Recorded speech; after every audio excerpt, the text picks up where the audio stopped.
Hello, today I will show you how to reset a Samsung Smart TV, but before we proceed to reset, as a last effort to solve your TV's problem, try to restart it. Simply take the remote control, press and hold the power button for around 10 seconds and your TV will restart. If this simple trick does not work, the reset might help.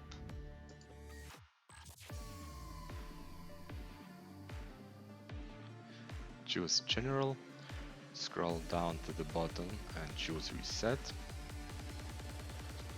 After that, enter 4 zeros for the PIN code and confirm the reset. Usually the reset takes up to 3 minutes, but with the power of editing it took us only a few seconds. After TV reboots, just set up that this would be a brand new TV out of the box. If this video helps you, hit the like button and subscribe. Thank you, until the next time.